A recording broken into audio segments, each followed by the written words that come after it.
The DJI Osmo Pocket 4 is no longer just a rumor floating around the internet. It's practically knocking on the door, ready to walk into your hands.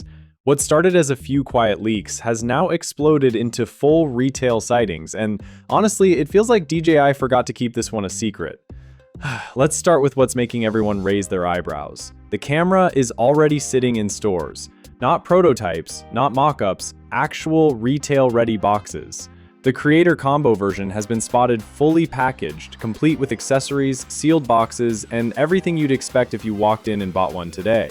Retailers, including well-known drone shops, are confidently displaying these units like the launch already happened.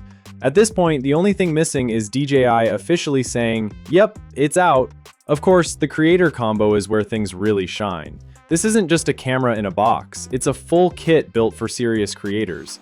You're getting multiple retail boxes packed with accessories, including a premium black carrying pouch with DJI branding that looks clean and professional. Inside, there's a full accessory kit in sealed packaging, along with an upgraded battery handle that doubles as a grip and includes a built-in microphone. Add in charging cables, mounts, protective covers, and all the essential documents, and you've got a setup that's ready to shoot right out of the box. And here's where things get even more interesting. Multiple large image leaks have surfaced, showing detailed views of the packaging, accessories, and the camera itself. These aren't low-quality spy shots either, they're crystal-clear, retail-style images. That alone confirms this isn't some early test unit situation. This is the real deal, fully ready for global shelves. Speaking of global, this isn't just a China-only situation.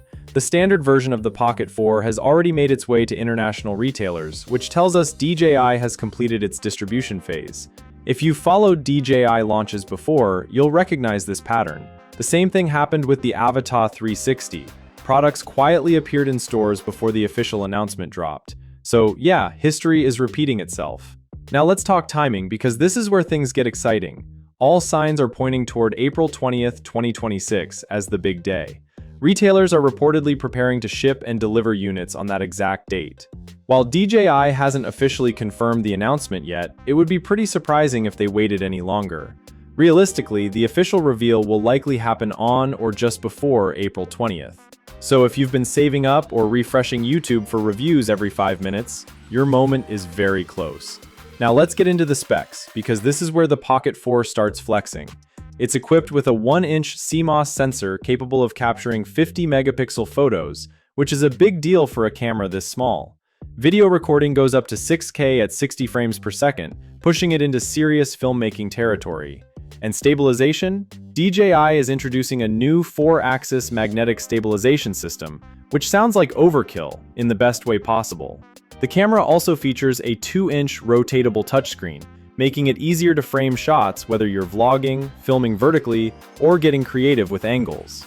On top of that, AI Tracking 7.0 promises smarter and more accurate subject tracking, which is perfect if you're constantly on the move. Low-light performance has also been significantly improved, so night shots won't look like a blurry mess anymore.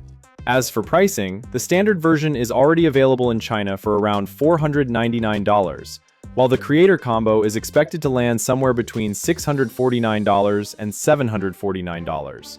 Considering everything packed into the combo, that pricing actually feels pretty competitive. So what's the big takeaway here?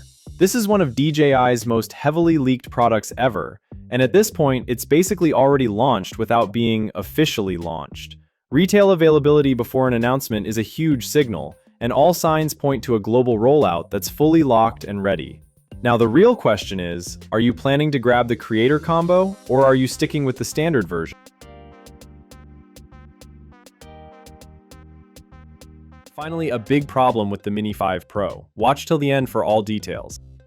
DJI has quietly rolled out a new DJI Fly app update for the Mini 5 Pro, version 1.19.5. On the surface, it looks like a completely routine release. The official note simply says it fixes issues and improves overall app stability. No detailed explanation, no proper changelog, no clear breakdown of what was adjusted, improved, or modified. And that's exactly why many pilots are paying closer attention this time. In recent months, DJI updates have developed a pattern. Small app revisions sometimes introduce changes that are not mentioned at all. These adjustments are not always tied to firmware updates either. Instead, users often discover them only after flying, when something feels different. Maybe a setting behaves in a new way. Maybe a limitation appears. Sometimes it's subtle. Sometimes it directly affects how the drone can be used. That history has made the community more cautious. Every update now raises a quiet question. What changed this time? One of the biggest concerns still revolves around altitude restrictions, especially for pilots in the UK and EU. Earlier this year, confusion spread quickly about why mini drones were locked to 120 meters. Some users believed it was caused by firmware. Others thought skipping updates would prevent the restriction from being applied.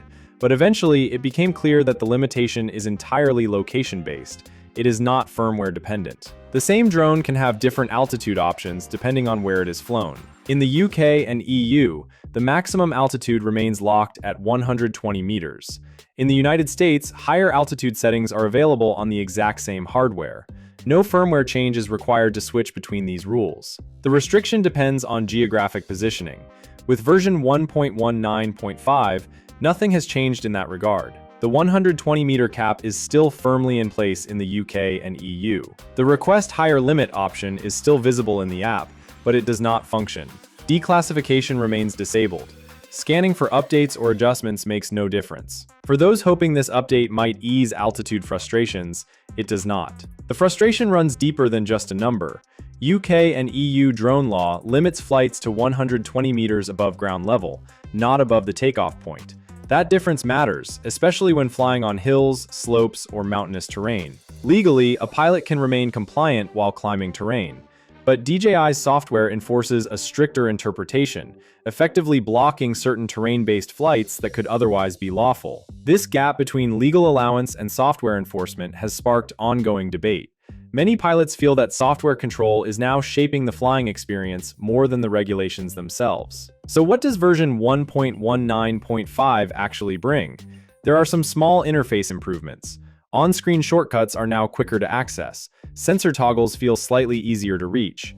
Vision assist and obstacle sensor views can be accessed faster. In tight flying environments, these refinements can genuinely help.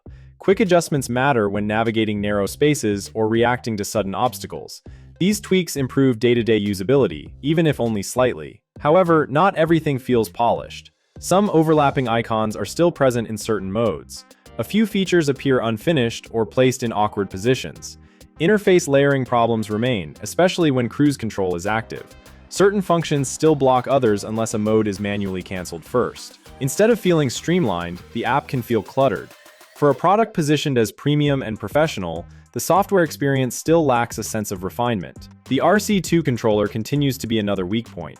This update does not bring noticeable performance improvements to it. Menus remain somewhat sluggish. Typing is still awkward and slow. Storage space remains limited, and customization options are restricted. Users cannot install additional tools or expand functionality beyond DJI's ecosystem. For some pilots, the RC2 feels less like a powerful controller and more like a bottleneck in an otherwise capable system. There are also growing conversations around dynamic home point behavior. This feature is designed to update the home location while the pilot is moving, which is especially useful for cycling, driving, or tracking motion. In theory, it enhances flexibility and safety. In practice, some users report inconsistent behavior in version 1.19.5. Sometimes it activates instantly. Other times it throws an error. Occasionally, it only works after reconnecting or retrying. Standard return to home functions normally, and optimal RTH generally performs well. But when dynamic home point becomes unreliable, it raises understandable safety concerns. Notably, this issue is not mentioned in the release notes. Overall, version 1.19.5 does not introduce any major new features. It does not resolve the biggest restrictions. It does not significantly improve controller performance. If your drone is already working smoothly, there is no urgent reason to rush into updating. In fact, some pilots are becoming more cautious about installing updates immediately. There is a growing sense that DJI Fly updates sometimes introduce new limitations just as often as they fix problems. Community feedback has become increasingly important. Because official notes are brief and vague, real-world user experience is often the only way to understand what has truly changed. Updates now feel less like clear improvements and more like quiet adjustments in direction. For drone pilots, staying informed has become just as important as staying airborne.